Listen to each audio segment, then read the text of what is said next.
Going along with the lyrics, because you really do have dense, pithy, interesting historical and scientific lyrics.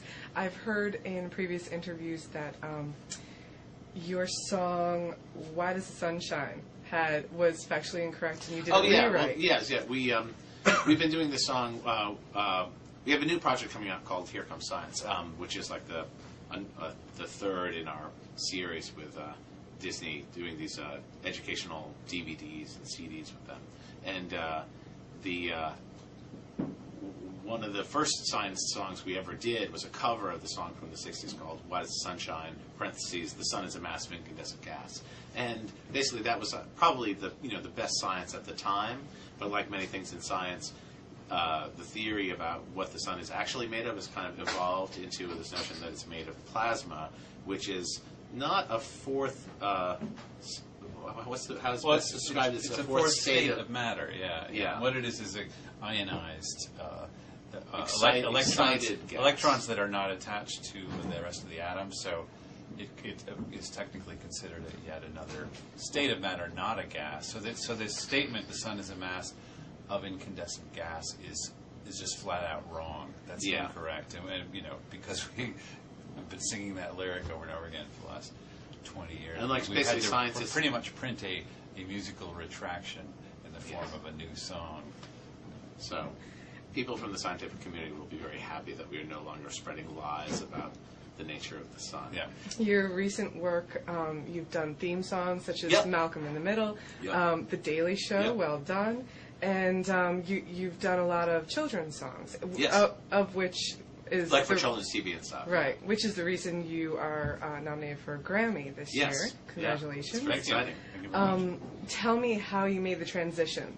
Well, we really backed into it. We basically just we did this one children's album that was basically like we intended it to just be the one thing we would ever do as a children. It would just be the children's album that the band They Might Be Giants made, and then it turned out to be very successful and very well received critically, and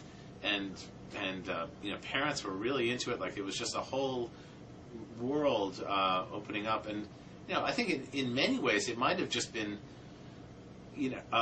sort of in the culture. I think there were a lot of people, a lot of young parents who had a desire to have a different kind of entertainment for their kids and a more specific kind of entertainment for their kids. And we just happened to come along at the exact moment that idea was coming along. I mean, at this point, like rock bands doing children's music is actually very well established, and it's only been like 5 years. When we did the No album, it really had this sort of man bites dog quality to it. People were just like, say what? Like you got what? Why? And now it's like cool kids rock. It's like sort of this weird genre. Yeah, I think when we recorded No, it felt like a kooky concept album that was almost sort of a vanity project. It seemed kind of out of it, actually. And next we'll do a bowling album. right. That'll be the one. And now, it seems like now it just seems like it's sort of the zeitgeist. It's like it's where things are at. Now it's where all the crazy electric fox people are going. And there is a reason for that, which is that you can actually make money selling DVDs because parents are not inclined to pirate them, and they're much harder to pirate, and they want to own the physical thing, and they don't want to set a good example. And they also want to control what the kids watch. So like kids' music DVDs are like sort of like a very in a world where music sales are in total free fall. That's actually something that's strangely still working. So that's at least for the time being. What advice do you have for bands who want to have... We have no advice for them. Sorry, no more competition.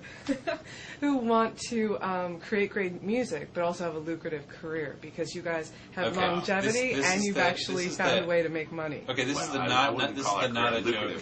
The serious answer, which I would say we were kind of inclined to go in this way in the first place, but we actually had other people giving us helpful advice that reinforced this, which is that we were not trying to figure out how to make money when we started. The first thing we wanted to do was do something that we liked, that we thought was good. And I remember this Sue Drew talking about this. Our A&R person at Elektra early on was saying that she was constantly running into artists who would say, "What do we have to do just beginning from scratch? What kind of music do we have to do that is going to be popular?"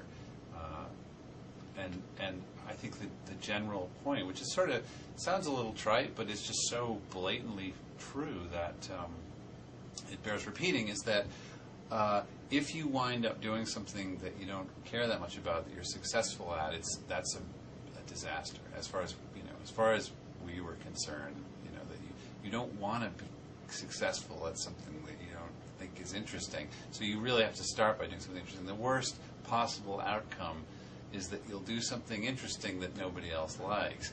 But that's better than the opposite. So I think that's where we started. And in some ways, I think we were helpless to do anything else because we didn't really know how to second guess other people in the first place. We didn't know what anyone wanted. We just knew what we liked.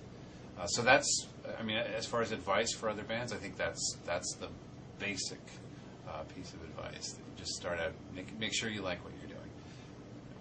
The rest will follow, or not. Right here. And the New Year's Eve show is at the TLA. It's at the TLA, right here at the TLA. Yes, I right. understand. Ta-la. Ta-la.